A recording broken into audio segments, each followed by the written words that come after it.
are now listening to the Dad Rules Podcast with your hosts, Mario E. and Kid.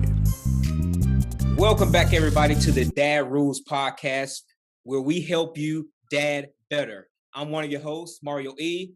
My main man, Kid. What's up? What's going on, everybody? So today we're going to talk about keep your cool. Yeah. Dealing with anger today. We're going to talk about how to deal with your anger today. All right, Kid, what you got for us? Anger is something that we all have dealt with in some shape, fashion, or form. It's something that we all have to deal with. It's something that we all have to keep under control. And when I thought about anger, the first thing I thought about was I mentor, teens and, grade school boys all the time. And the first thing that I try and help all of our struggling children with is anger. Because I feel like that's the first thing that we have to fix. If you can control your anger, and I can get you to start thinking logically when you're in situations, everything else that you're dealing with will fall into place. Mm-hmm. And I let them know that it's okay to be angry. It's an emotion. It's a natural emotion. It's okay to be upset. It's okay to be angry. But the difference is, how do you handle that anger? What do you do to get yourself under control? Are you recognizing when you are starting to get upset? Do you have strategies to calm yourself down and get yourself back together? I'm talking about kids because the problem with having over emotional kids or young men is that they grow up to be angry and over emotional men. And then these men that have these anger issues, they end up being the head of households. And then they start having children, and then they breed angry children because they grew up that way. So I feel like they're passing it on, right? Yeah. So I feel like that's something that we all have to, we all have to work together to try and find out, how can we get our boys to think logically? How do we get our fathers to think logically and not be driven by anger? And I think about it, I think about like how, I know you probably heard this saying, the emptiest wagon makes the most noise.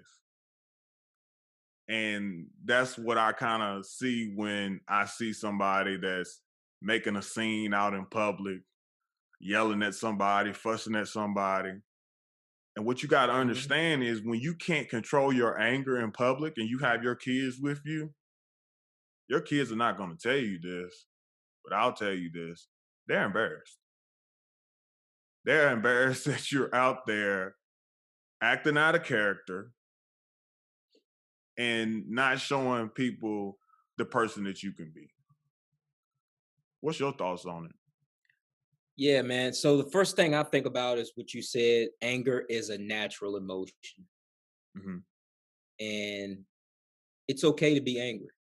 It's about what you do and how you express that anger. You have to learn how to control it. And it can be tough, for some people it may be easier than others.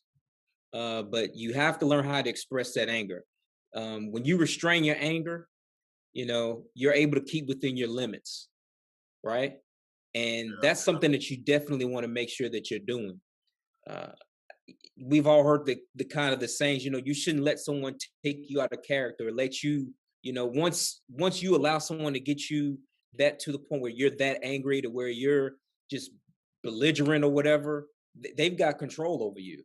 Oh, right? Exactly. So you need to do what you need to do to keep your anger under control so that you can keep control of your own emotions. And I'll say this, it's definitely it definitely takes a lot of prayer, it takes a Yeah. lot of practice, and but it can be done. And even for me, when you talk about angry people breed angry children, I, I'm the type, as I get older, I am the type where I do not want anyone around me that is going to disturb my peace. If you are going to disturb my peace or the peace of my family, the peace of my wife or my children, uh, you can stay over there with that. Yeah. I like peace. Yeah. I love peace, Yeah. and I like being around peaceful people. I don't Yeah. want to be around a bunch of hooping and hollering and angry folks, and it's just it disturbs me. And you just gotta sometimes, man, you just gotta cool your pipes.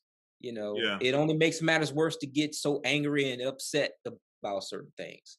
Yeah. The point where you're losing control. Again, like I said, being angry, you can use anger to help fuel you to do better things, right?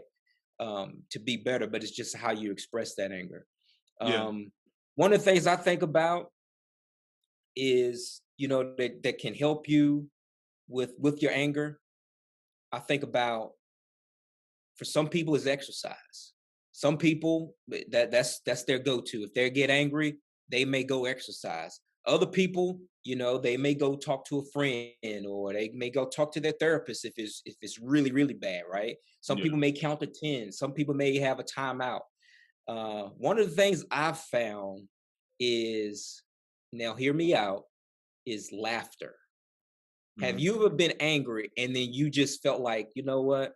I'm just gonna laugh about it. And then sometimes what you can find is, if you laugh enough, you can laugh yourself out of that angry situation. I don't know if you've ever done that, but I know people that have done that before. And it's actually like, it when you're doing it, it feel kind of corny at first, but the more you do it, you start laughing. And like, it, it can help you feel better, you know. Yeah. But I can see how that another, works. yeah, yeah. And another thing I'd say to that is, when you're angry, fathers, teach your kids to think before they speak. And even for Oh yourselves, man. ourselves, think before you speak when you're angry. You do Yeah. not ever want to say things out of anger, because, as we all know, that can destroy a relationship, that can break some trust, that can, man, speaking things when you're angry is a huge no-no. Sometimes the best thing to do when you're angry is to just maybe do this and gather your thoughts and come back later when you've calmed down, and then express those thoughts. But Yeah. don't, and teach your kids to do that. Don't do that. And make sure that you teach your kids the same. Yeah. I definitely feel like, just sometimes it's better just not to say anything when situations get heated.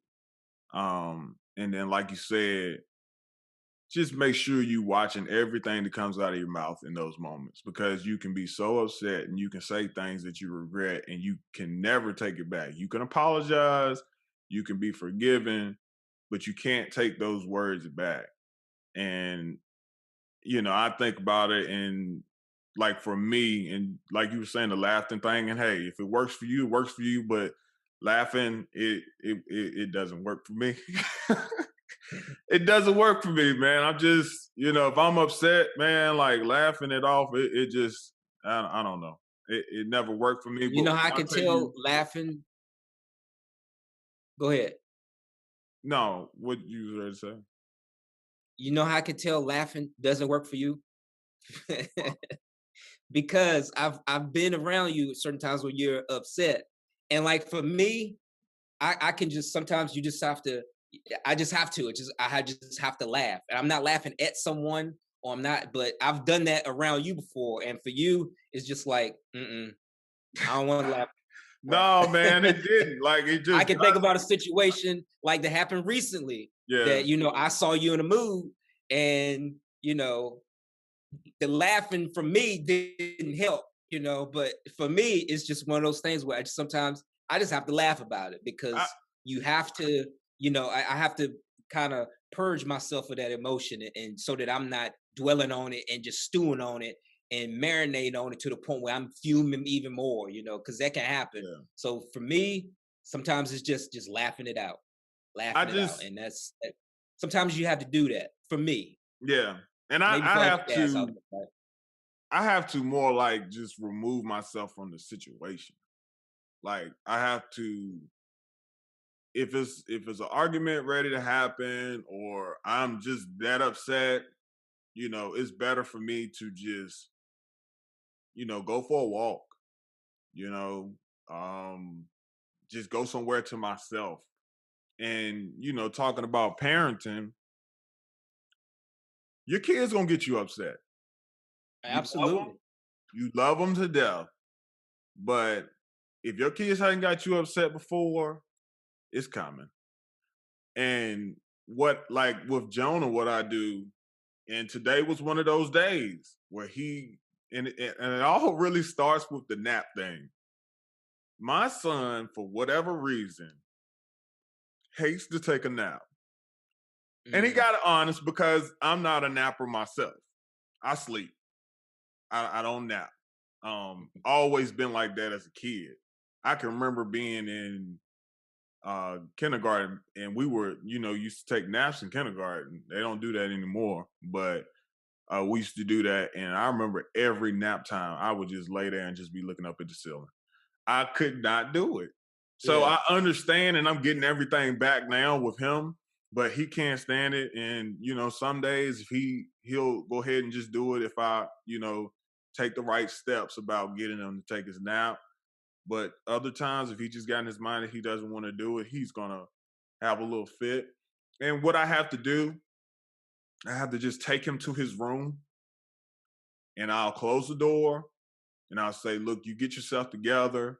Once you get yourself together, then you're welcome to come out. But dad's not gonna argue with you. We're not gonna fuss about it. We're not gonna get heated about it. Go get yourself together. And when you come out, Hmm. we'll be good or we'll move on from that. So that's kind of how I manage with him. But like with me, with my anger, I have to um just get to myself and just kind of just relax and just chill out a little bit. Um and when I said like even with the emotions earlier, and I talked about how emotional and we're talking about young men because they're growing up to be dads and I see a lot of emotional young men, and I'm saying emotional not in the right way, if that makes sense. It's okay to be in touch with your emotions. I'm in touch with my emotions, but you have to be able to control those emotions. When you're out of control, you can do things in an instant that can change the course of your life. That's right. And you're in situations That's right. where you get so upset, where you cannot control yourself. All it takes is an instant. All it takes is a moment for you to ruin the rest of your life. So Hmm. that's why I feel like anger is just it's a major issue that we have to make sure that our kids have control over. And we can't make them feel like, oh man, you're a punk because you're walking away from a situation. No, even in situations where somebody wants to maybe fight you or try and put their hands on you, no, you don't let anybody put your hands on you. You have to defend yourself. You have to take care of yourself, yes. But at the same time, if somebody's just sitting there just talking, sometimes it's just best to just move away from that situation before things escalate. And you Yeah. shouldn't feel like you're less of a man. This is even grown men because you may be in a situation, even dealing with your kids, and your best interest is at heart, and somebody's there that's tempting you to get out of character. You need to remove yourself from that situation Yeah. because you got to think you could do something or something can happen where it can mess up your life. Yeah. So we have to be thinking logical and we have to make the right decisions. Yeah. That's not Think, easy.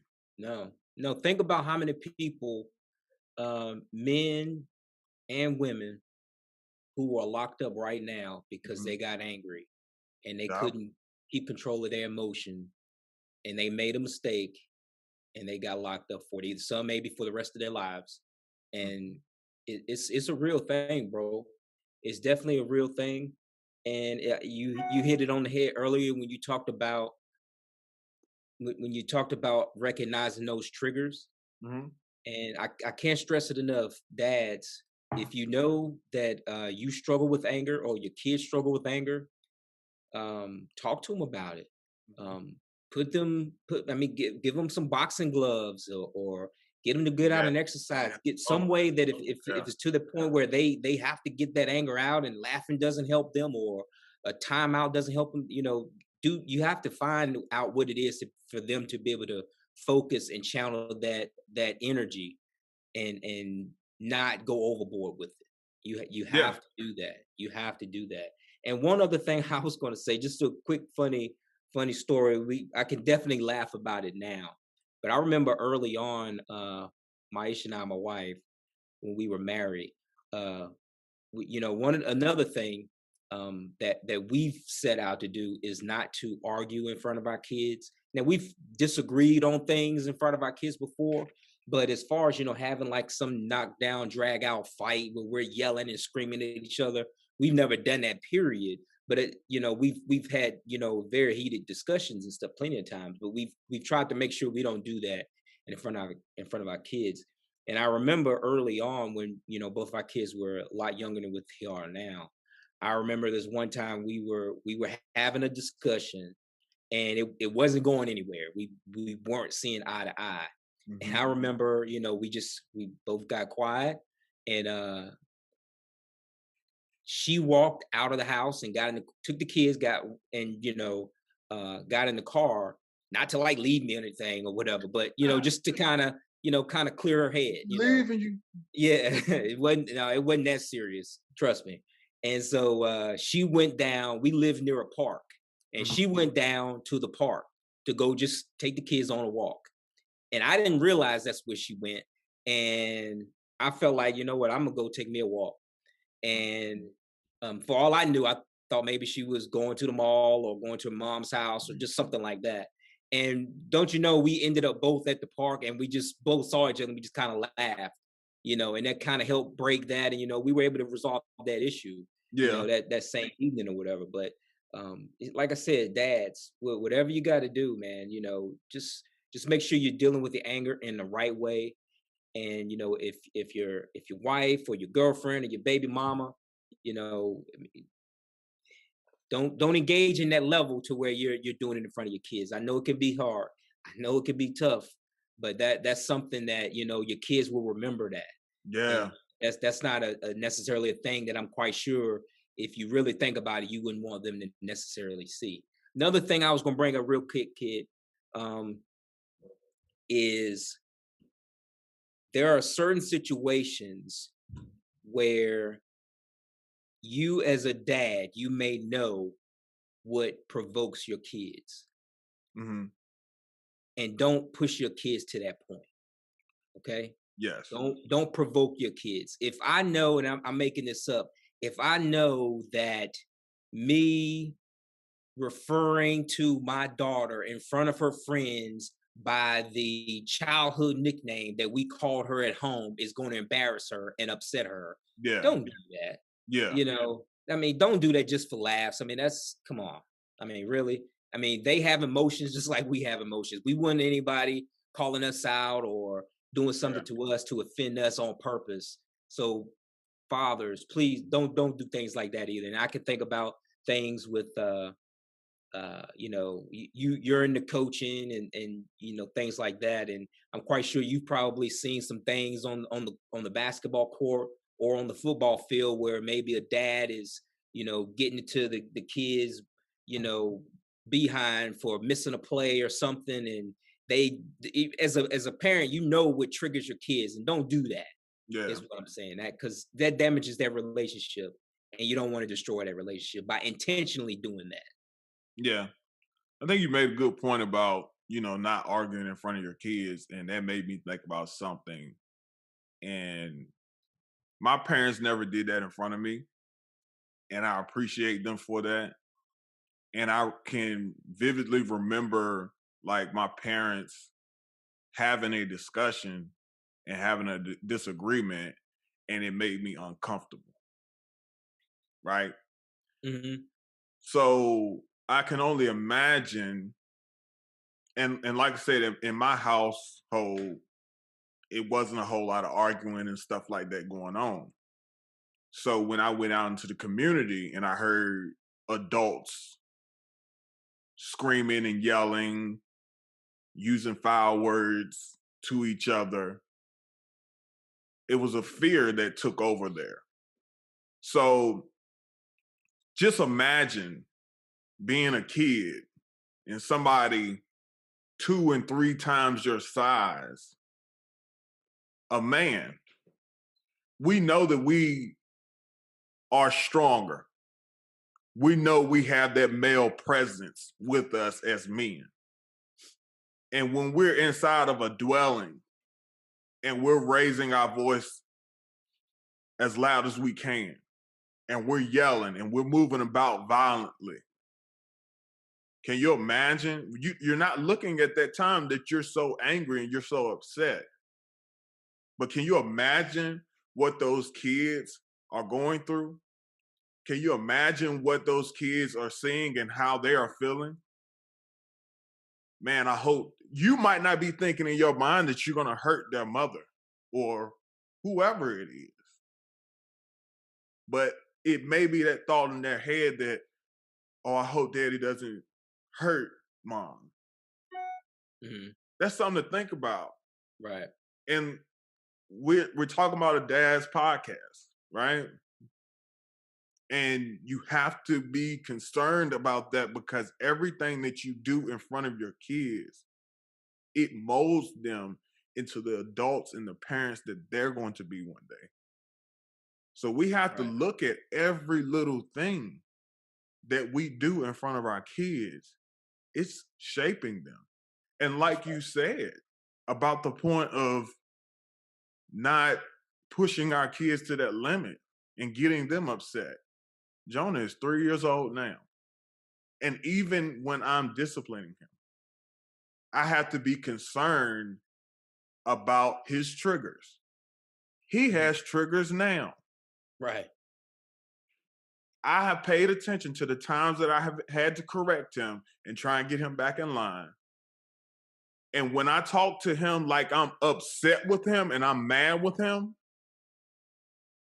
he rebels. And it's harder for me to get him back in line. But when I'm talking to him like I care, this is at 3 years old. Yeah. When I'm talking to him and I'm correcting him and I'm saying, buddy, I know that's what you want to do, but I don't want you to get hurt. So I don't need for you to run out into the street, whatever it is. He's more likely to, okay, Dad. But if I'm upset, don't you ever go out there again, or this is going to happen to you. It's a different response. Yeah. And I'm telling, no, I'm not saying that you shouldn't be firm with your kids. Sometimes you have to be firm with them, especially when it's something that can really hurt them. Yeah. You have to be forceful. Sometimes you have to use that dad voice. But most of the time, we have to get them in line by showing them that we care. Now, I'm not telling you to be soft, but you have to be stern, but then at the same time, you have to show your kids that you care and that it's coming from a good place. Right. They take it better. Mm-hmm. Yeah, I totally understand that. I get that. Yeah, it's gotta be shown from a good place, like you said, and you know your kids. You know, I could say the same thing with my daughter and with my son. I know their triggers. I know what triggers them, and you don't want to lose it. You don't want to lose them. You know, when you're trying to, some things like you said, you're gonna have to, give it to them straight. And tell them the truth about something. And you can't lose your kids. Yeah, parenting, you cannot lose your kids. Right, and you have to, kind of be the parent, so to speak. But it's a way that you can do it, and still not necessarily trigger them, because they got feelings too, they got emotions too, and you don't want to drive that wedge between you and your kids, because no one wins at that point. You both lose. Something that we haven't talked about. This is just personal for me, but how I deal with anger, because and we've talked about working out, and that's on our episode. You guys, if you haven't seen that episode, you can go back and watch it or listen to it. It's called So Garbage too. In. Yeah, Garbage In, Garbage Out. And we talked about that. But I don't really like, if I'm upset, working out doesn't help me. It's something that it's on my to-do list. It makes me feel better, but like as far as emotionally, it doesn't help me. Physical activity, like playing games, like playing basketball, or my favorite thing for ridding of frustration is golf. Hmm. And I know a lot of younger guys are not into it. And I know sometimes it can be looked at as a gentleman's game. It can be, for older guys. But I'm telling you, as early as you guys can get into golf. Man, if I'm upset or if I'm having a rough day and I go out, and you don't even have to go on the course and play, but if you could just go to the driving range, and they have different places like Drive Shack, and I think the other one is Top Golf or something like that. And you can just go there, take your club, and just hit the ball. Hmm. And I'm telling you, all it takes is one good shot. One good shot. And you'll think about that shot for the next 2 days, And it's a way that you can physically get that frustration out. I love it. I love it. And the guys I play with, they love it too, man. And just kind of getting out there and being in nature, it's really good. And it's other things that we can do too. I know it's probably some guys that like hunting. Anything that you like to do, fishing, camping, anything that you feel like can get you away, get away from reality of things sometimes. Get your mind away. And then also we talked about vacations and stuff like that. That helps you with your family too.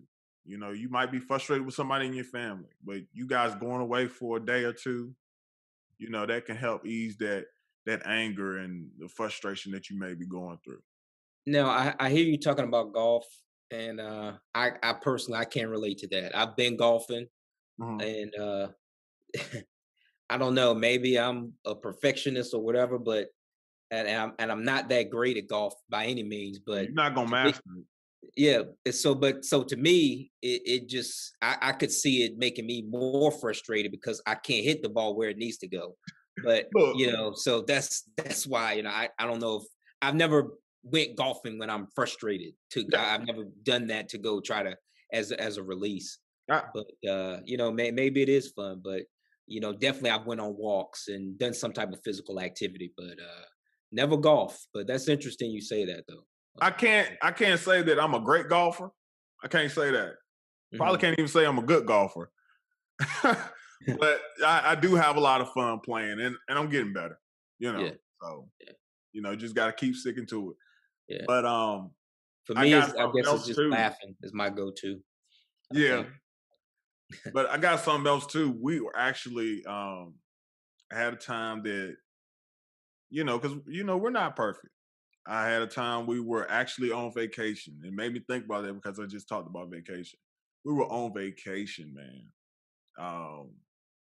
And we were in the Bahamas, man. So, having a good time or whatever. I was stressed out though that whole time because I was finishing up with my master's degree, Mm, and I had like a huge project. It was like a huge project that I could not finish that project unless I worked on it every day while I was on vacation. Not all day, Time out. Yeah. I got to ask this. Why would you go on vacation knowing that you have a project to do? Why wouldn't you wait till after the school period? It was a family vacation and Thanksgiving. It was around Thanksgiving. And Okay. we Okay. said that we were gonna do it. And I didn't know that I was gonna be because you gotta plan those trips ahead of time. Yeah, that's true. So I didn't know I was gonna have that big project or whatever. But it just fell like that. So I was getting up, probably 5 o'clock in the morning, maybe working to about 8. I had to do that every day on vacation. So yes, I was stressed out, man. I bet. And I don't know, something happened and you know, I don't feel like I said nothing disrespectful or nothing like that, but I just was frustrated and I didn't have the right attitude. So um probably what I said was taken the wrong way. That happens in marriage. You know what you said, and it was taken the wrong way. It ain't no probably. You know what you said, and you know it's Yeah. probably. You know for sure it was taken the wrong way. Oh You yeah, know. yeah, it definitely was. But like I told you, when you say things, you can't take it back when you're upset. Yeah. And I got upset with Joe too, man, and I was just it was bad, man. I felt bad. Yeah. Out there. So what I guess the point that I'm trying to make is, when you do get into those times where you're angry or you're upset or you may say something that you shouldn't have said or whatever the case is, always apologize first and mean it and try and make things right. Yeah. So, the next morning, I got up, apologized, said, I'm so frustrated and stuff. I got all this stuff going on. And, my wife, she was understanding. And I said, I want to make it up to you all. So, took my wife, she loves sweets. So, I took her to the candy shop. She got whatever she wanted. It's little stuff like that you can make things right. Yeah. And Joe, he loves trucks or whatever. And I purchased him a truck and just kind of made things right. So I guess like to the dads out there, when you do mess up, hey, great dads mess up too, So, just make it up. Never let things go without you coming back and making things right. That's right. That's what I can say. And it doesn't make you less of a man to come back and apologize and make it right with your family. That's your family, man. That's what you do. That's what you do. Everything that you do, going to work, providing for them. That's what you do that for. You do that for your family. So that's right. You want to make sure you take care of them. You want to make sure you treat them right. And if you do slip up, you mess up, say something or whatever the case is, always come back and try and make it right. That's right.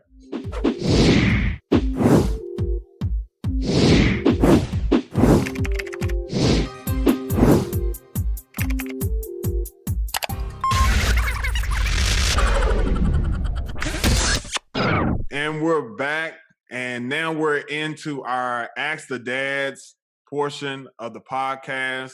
And today I have another question for you, Mario E. And that question is, have you ever bought your kids a gift that later you had second thoughts about that gift? So you mean like a gift that I bought and then I thought, why did I buy that gift? Yeah, or I didn't know it was gonna turn out like this, or Okay. So my son, he's past the Lego stage now, but from when he first started playing with toys up until maybe 6 months ago to a year ago, it was all about Legos. And I would say the amount of money that we paid for Lego sets just so he could have one little man out of the Lego set was, I would say that, because a lot of times for him, it wasn't having the big set that you play with. it was about having the little men so he could put them all together and make them fight each other and all those different things. I mean, he still got just about all of them. He would play with the little men all the time. You know, like he would have the Incredible Hulk, he would have Thanos and Iron Man and Superman and all these different ones and Batman. But you know, they don't sell those by themselves. You know, so you've got to pay like $50 to get this big, huge set. Yeah. Just so you can get Batman, Spider-Man. Well, those are different comic books, but just so you can get Batman, Superman, and the Flash, you got to pay like $80 to get this one set just to get those three characters. Man. And so yeah, after you know Christmas morning, and we put the thing together, and a week later he's only playing with you know the little action figures. that was frustrating. That was frustrating. Man, yeah, I can imagine that. And then too, having the pieces on the floor. And ever stepped on one of that, you haven't realized pain until you stepped on one of those. You stepped on a Lego, man. That's the truth. That is the truth. Yeah. I'll tell you another thing that's frustrating too. And it made me think about like the race car tracks, or train sets. I know we bought Jonah the Cars track, like the one that was on Cars 3, the Florida Speedway. I think that's what it's called. And I mean, it was nice, man. It was a big track, had the blue siding on it and everything, and it just rolls around and it has the I don't know what they call it, but it just keeps it going. The little battery powered block or whatever that keeps it going around the track. And it's cool. Like, it's cool. He enjoyed it. He loved it for probably about the first month. And then after that, my son, I don't know what's going on with Jonah, but like he's at a stage, he's been at this stage for a while where he likes to see how things operate. So he has to take them apart to see how it works. And a lot of times he ends up breaking things or always taking it apart and can't put it back together. And I got tired of putting that track together and train tracks and stuff like that. All that stuff never, ever stays together. And it's not one of those toys that just lasts forever. Right. Because eventually you just like, you know what? We're throwing it out. I'm tired of it. You know? I'm tired of breaking it apart. I'm tired of putting it back together. I'm tired of it being in the way. You just get tired of it. So yeah, that was definitely one of those gifts that I enjoyed, but I did think about it twice. Yeah. You know, I think about, let me just say this real quick. So it was I can definitely relate to that part too, because you know, in the beginning we would always have to put Israel's Legos together. Then once he would kind of learn how to do it himself, there would be plenty of times where he would get so frustrated because, you know, you're following the directions and, you know, he just couldn't get it. He would just be so upset that he couldn't do it. And, you know, then we'd have to sit there for an hour to help him or whatever the case may be. But yeah, it was definitely one of those things where it's like, why did I get this thing? You know, but, you know, just to see the joy on their face, though, a lot of times that makes it better. Yeah, it's worth it. It's worth it. Yeah. My toy or something that I bought Jonah, and I was like, why in the world did I get that? I know why I got it. I like the idea of having it, but man, it can be a challenge sometimes. And it's a drum set. Oh. Yeah. So Jonah's now on his like second or third drum set. Yeah. Yeah. He's busted the drum sets? Well, the first one, he got it when he was like a year old. So he played that, but I mean, he just got too strong and he got too big for it. So naturally, it kind of phased out. It's Hercules over there, ain't it? We got another one. He's doing pretty good with this one, but I guess in times that I need the house to be quiet, i.e., recording the podcast. He's just dum all during the podcast, and I have to try my best to edit things out. So yeah, that's a real dad struggle with the drum set. Yeah. So yeah, but I love it because he's passionate about it. He loves it. It's something that I don't have to tell him to do. He's getting better at it. And really, you want your kids to excel in things that they love. And right now, he loves drums, and it doesn't make me. I mean, it's my proudest moment to see him, enjoy his drum set. Yeah, I can definitely agree to the drum set. We bought my daughter. She just picked up playing the drums probably 6 months ago, about 6 months ago. And so we bought her a drum set for Christmas. And you're talking about, your son playing the drums. Well, imagine, someone 18 playing the drums. And I mean, if it sometimes we've done it like we come home from church. We'll come home from church on a Sunday, and Sunday afternoons is normally a time to relax or whatever for a lot of people. Or Saturday mornings or whatever, and you just hear the drums banging. I mean, she's playing well. Don't get me wrong; she's really good. But sometimes you don't want to. I don't want to hear that. I just want peace and quiet sometimes, But I'm glad we got it for her because she's definitely using it, and she's gotten a whole lot better. But it's sometimes you're like, I don't want to hear these drums today. Can you quiet down? Yeah, and then some people go their whole lives, man. They don't really find out what they're passionate about. Yeah, and just that our kids have really found some passions in their life. It makes me proud. Yeah, for sure. But hey, that's all we have for today. Dads, let us know about what you have. What's something that you regretted buying, or you had second thoughts after you bought it? Yeah, we want to hear that. So we got Mario E and Kid. We're signing off. Thank you for listening to the Dad Rules Podcast with your hosts, Mario E and Kid. Don't forget to like, comment, and subscribe to our YouTube channel. Also, follow and like us on Facebook and Instagram. You can find our podcast on Spotify, Apple Podcasts, Google Podcasts, Podcast Addict, Breaker, and Player FM. Till next time.